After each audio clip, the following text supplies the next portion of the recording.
What's up, Happy Micro B-Day? Now we're going over long-term production cost. So let's get after it. So as you can see here, we have the average total cost for factory 1, average total cost for factory 2, and average total cost for factory 3. And it follows this sort of U shape, which we talked about in the last video, that has that U shape because eventually it reaches maximum efficiency here at the bottom. It reaches the scale, the constant efficiency, and then as you know, the company gets larger and harder to manage, the costs start rising because there's a lack of efficiency. And so why does this happen? What does this mean? Why is there 3 factories here? I'm gonna talk about that. So we have economies of scale, constant return to scale, and diseconomies of scale in the long-term production cost of a factory or of a company like Mizuno. So factory 1, in this example, is experiencing the economies of scale. And what this means is that there is a specialization of workers happening. So we're having lots of laborers, and certain of them are putting the iron into the cast, others are taking it out and cooling it, and then another group of people are like printing Mizuno and getting the grips on the club. And all this is specialization, which means that the costs are going down because we're getting so efficient. But eventually what happens is, well, that explains what happens in factory 2 is you come down to this and you get into a constant return to scale. You're at the most efficient you can be, right? So factory 1 shows where you're in this economies of scale, where you're being super productive and everything. And then what happens is diseconomies of scales happens in the long run. And that means that your specialization of laborers has maximized. So you've already realized the full potential of that, and now you're just getting bigger and bigger and bigger as more people demand your product, and you're getting less efficient and costs are rising. But the good thing about this is you can always, in the long term, return to scale. So when you're experiencing economies of scale, such as factory 1, they experience it here, return here, and then when they reach diseconomies of scale right here, they're like, you know what, in the long term, we're going to need to open factory 2. Factory 2 then opens up, and it comes through the same process. Economies of scale, it returns to scale, it's perfectly efficient, and then it becomes less efficient, so they need to open up another factory. And the more factories they're opening up, and the longer this economies and diseconomies and constant return to scale goes on, the more successful the company. And it can also go the other way. So let's say people don't want any Mizuno anymore. So from factory 3, it's now going to come diseconomies of scale, and it's going to come back to constant scale. And then they see it's becoming less efficient. They need to close the factory down, and it can come all the way back to factory 1. And if that happens, you just have to close down your factory if it reaches back to factory 1. So I'm going to draw the same thing pretty much again. Hold up. Yeah.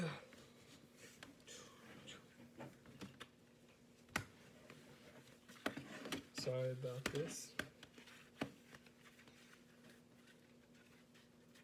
Just to show on the individual scale of what could happen here, I'm just going to draw 1. Or no, that is not what I meant to do. I'm just going to draw 1 here. So, economies of scale. Jeez, I blanked on the word there. Economies of scale is happening here in this factory, and specialization of workers is happening. They are producing a lot more than it's costing, and then they reach this return to scale. They maximize here, but then more people are demanding, so they're starting to produce more in this limited factory space, and it's getting diseconomies of scale. They're getting clustered. So what do they do in the long term? Boom, they open up another factory. But this factory starts off, it's going economies of scale, it returns to scale here, starts reaching diseconomies of scale, but then there's a recession, people don't want as many clubs, so they're drawing back, reach economies of scale. People still don't want it, drawing back. This gets erased. So in the long term, they shut down that company, or that factory. And then the same thing happens here, shut down that factory, boom, Mizuno no more.